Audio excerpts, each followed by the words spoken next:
आप सभी को आज की क्लास में बताने वाले हैं क्लास 10th का साइंस का मोस्ट इम्पोर्टेंट क्वेश्चन ऑब्जेक्टिव के बारे में आज की क्लास में बताएंगे। ठीक है, तो चलिए बताने वाले हैं। तो कंटिन्यू आप लोग हमारे साथ जुड़े रहें और ऐसा वीडियो पाने के लिए हमारे साथ इसे सब्सक्राइब कीजिए, लाइक कीजिए, कमेंट कीजिए, शेयर कीजिए, सारे दोस्तों के पास भी शेयर करें। चलिए, फर्स्ट नंबर क्वेश्चन है आपका, पायरोवेट के विखंडन यानी विखंडन के कार्बन डाइऑक्साइड जल तथा ऊर्जा देता है और यह क्रिया होती है। यानी ये जो है जल तथा ऊर्जा देता है, ठीक है ना। कोशिका द्रव में देता है कि माइटोकॉन्ड्रिया में देता है कि हरित लवक में देता है कि केंद्रक में देता है। तो आप बताइएगा, इसका जो फाइनली आंसर हो जाएगा जी वो कोशिका हो जाएगा। क्या हो जाएगा? ए फॉर एप्पल आपको फाइनली आंसर हो जाएगा। चलिए, अगला नंबर क्वेश्चन है आपका सेकेंड नंबर, निम्न में कौन सा पदार्थ लेंस बनाने के लिए प्रयुक्त नहीं किया जा सकता है जी? जल का, कांच का, प्लास्टिक का, मिट्टी का। तो आप बताइएगा इसमें क्या चीज़ का उपयोग कर सकते हैं जी? यानी नहीं होता है प्लास्टिक का। ठीक है, लेंस बनाने के लिए प्लास्टिक का उपयोग नहीं किया जा सकता है।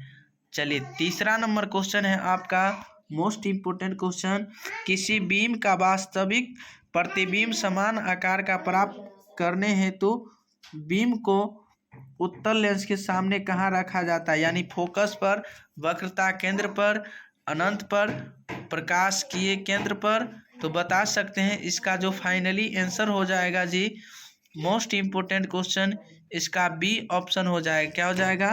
वक्रता केंद्र पर। किस पे? वक्रता केंद्र पर बनता है। ठीक है, चलिए बताइएगा अगला number question, most important question है चौथा नंबर क्वेश्चन, कि सामान्य दृष्टि के वयस्क के लिए यानी सुस्पष्ट दर्शन की अल्पतम दूरी लगभग होती है। यानी मनुष्य की स्पष्ट दूरी, न्यूनतम दूरी यानी देखने के लिए कितना दूरी ये आवश्यक होता है, मैक्सिमम। ठीक है, 25 मीटर 2.5 सेमी और 25 सेमी 2.5 मीटर। तो इसका फाइनली आंसर बताइएगा मेरे प्यारे दोस्त। इसका फाइनली आंसर जो होगा वो 25 सेमी होगा। कितना होगा? 25 सेमी। तो 25 सेमी आपको किस ऑप्शन में मिल रहा है? तो 25 का सी ऑप्शन आपको फाइनली आंसर हो जाएगा। ठीक है, चलिए पांचवा नंबर है जी, लोहे की परमाणु संख्या। लोहे की परमाणु संख्या कितना है? 23 है, 26 है, 22 है, 24 है। तो आप बताइएगा लोहे की परमाणु संख्या क्या है जी? लोहे की परमाणु संख्या, इसका फाइनली आंसर हो जाएगा जी आपका मोस्ट इम्पोर्टेंट क्वेश्चन, यानी 26। यानी 26 आपको किस ऑप्शन में मिल रहा है जी? 26 का बी ऑप्शन आपको फाइनली आंसर हो जाएगा। क्या हो जाएगा? बी ऑप्शन, यानी 26 आंसर हो जाएगा। लोहे की परमाणु संख्या यदि आपसे पूछ लिया जाए 26 है। ठीक है, सोडियम का भी पूछ लिया जाए तो 11 है। चलिए मेरे प्यारे दोस्त, और आप लोग ऐसा वीडियो पाने के लिए आप लोग इसे कंटिन्यू इसे सब्सक्राइब कीजिए, लाइक कीजिए, कमेंट कीजिए, शेयर कीजिए, और ताकि आप लोग अभी से ही इसे नोट कीजिए। आप में जुनून है तो अभी से ही पढ़ना चालू कर दीजिए ताकि आपको आगे दिक्कत ना हो, परेशानी ना हो। ठीक है ना, अभी से ही याद करना चालू कर दीजिए ताकि आपको आगे दिक्कत ना हो। चलिए अगला नंबर क्वेश्चन के बारे में बताने वाले हैं। बताइए, कोई छठा नंबर क्वेश्चन है, कोई विलयन लाल लिटमस को नीला कर देता है तो उसका पीएच मान होगा 11 होगा कि 10 होगा कि 5 होगा कि 8 होगा जी? तो कोई विलयन जो लाल लिटमस को नीला कर देता है तो उसका पीएच मान क्या होगा? तो इसका जो फाइनली आंसर हो जाएगा, मोस्ट इम्पोर्टेंट क्वेश्चन है, वो 10 होगा। उसका क्या होगा? 10। क्या हो जाएगा इसका आंसर? 10। चलिए अगला नंबर क्वेश्चन 7 नंबर क्वेश्चन है कि आधुनिक आवर्त सारणी में वर्गों की संख्या होती है। यानी आधुनिक आवर्त सारणियों में वर्गों की संख्या कितनी है? तो बताइएगा 9 है कि 18 है कि 11 है कि 10 है? आप बता सकते हैं। मोस्ट इम्पोर्टेंट क्वेश्चन, इसका फाइनली आंसर बी हो जाएगा, यानी 18 नंबर। क्या हो जाएगा? 18 नंबर हो जाएगा। चलिए बताइएगा 8 नंबर क्वेश्चन, CHO अभिक्रिया मूलक को क्या कहते हैं जी? CHO अभिक्रिया मूलक को क्या कहते हैं? बताइएगा। कीटोन कहते हैं। क्या कहते हैं? कीटोन। क्या कहते हैं जी? कीटोन कहते हैं। ठीक है। चलिए 9 नंबर क्वेश्चन बताएंगे, निम्नलिखित में कौन सा पद विद्युत परिपथ में विद्युत शक्ति को निरूपित नहीं करता है? I square r I r square v square बटा आर। तो इसका फाइनली आंसर होगा जी, बताइएगा 9 नंबर क्वेश्चन, इसका VI क्या होगा? VI क्या हो जाएगा आंसर जी? VI हो जाएगा। ठीक है। चलिए अगला नंबर क्वेश्चन है आपका 10 नंबर, विद्युत धारा उत्पन्न करने की युक्ति को क्या कहते हैं? विद्युत धारा उत्पन्न करने की युक्ति को क्या कहते हैं जी? विद्युत धारा उत्पन्न करने की युक्ति को कहते हैं जनित्र कहते हैं कि गैल्वेनोमीटर कहते हैं कि एमीटर कहते हैं कि मोटर कहते हैं? तो इसका फाइनली आंसर हो जाएगा जी एमीटर। क्या कहते हैं? एमीटर। क्या कहते हैं जी? एमीटर कहते हैं। ठीक है।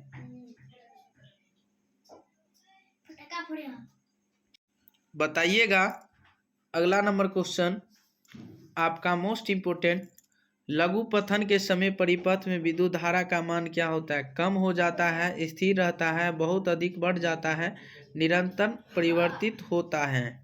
तो इसका जो फाइनली आंसर हो जाएगा, यानी कम हो जाता है। लघु पथन के समय परिपथ में विद्युत धारा का मान जो है वो कम हो जाता है। ठीक है। 11 का ए ऑप्शन आपको फाइनली आंसर हो जाएगा। 12 नंबर क्वेश्चन है आपका, निम्नलिखित में से कौन जैव मात्रा ऊर्जा स्रोत का उदाहरण नहीं है? लकड़ी, गोबर गैस, नाभिकीय ऊर्जा, कोयला। तो इसका फाइनली आंसर हो जाएगा जी, क्या हो जाएगा? 12 का मोस्ट इम्पोर्टेंट क्वेश्चन आपका, यानी कोयला। ठीक है। क्या हो जाएगा? कोयला, कोयला, कोयला। ठीक है। यानी 12 का डी ऑप्शन आपको फाइनली आंसर हो। विलेय हैं तो यह तत्व हो सकता है कौन सा? Ca हो सकता है कि सी हो सकता है कि सिलिकॉन हो सकता है कि लोहा हो सकता है कि कार्बन हो सकता है कि कैल्शियम हो सकता है?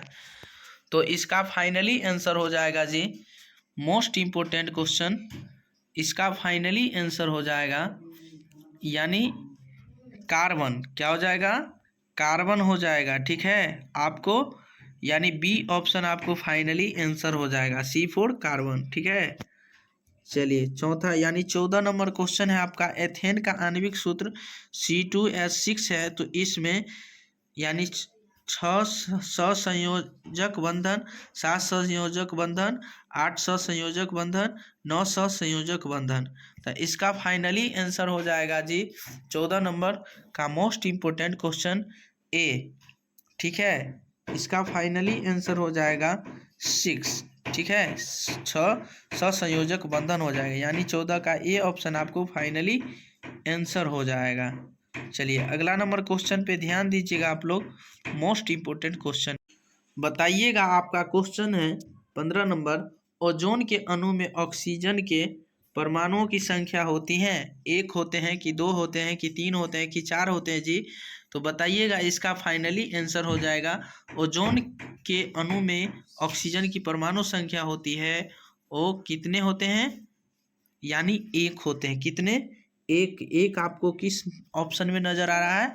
यानी एक ए, यानी ए ऑप्शन में। ए ऑप्शन आपको फाइनली आंसर हो जाएगा। चलिए 16 नंबर क्वेश्चन, मनुष्य में वृक्क यानी वृक्क एवं तंत्र का भाग है जो संबंधित है किस चीज से? पोषण से, शोषण से, उत्सर्जन से, परिवहन से? तो इसका फाइनली आंसर हो जाएगा मोस्ट इम्पोर्टेंट क्वेश्चन, पोषण से। किस चीज से? पोषण से। ठीक है। चलिए 12 नंबर क्वेश्चन यानी इसका 17 नंबर क्वेश्चन आपको, दो तंत्रिका कोशिका के मध्य खाली स्थान को क्या कहते हैं जी? यानी सिनेप्स कहते हैं। क्या कहते हैं? सिनेप्स कहते हैं। क्या कहते हैं जी? सिनेप्स। सिनेप्स आपको किस ऑप्शन में मिल रहा है? बी ऑप्शन में, ठीक है। 7वां का बी ऑप्शन आपको फाइनली आंसर हो जाए। पराग कोश में होते हैं, कहाँ होते हैं? पराग कोश में होते हैं, क्या चीज में होते हैं जी, बताइएगा। 18 number question, most important question है, यानी अंडप में। कहाँ हो जाएगा जी? अंडप में हो जाएगा आपको, यानी 18 का सी ऑप्शन आपको फाइनली आंसर हो जाएगा। चलिए 19 नंबर क्वेश्चन, विकासीय दृष्टिकोण से हमारी किससे अधिक समानता है? तो बताइएगा। 19 number question most important question है जी, जीवाणु से। किस चीज से? जीवाणु से है।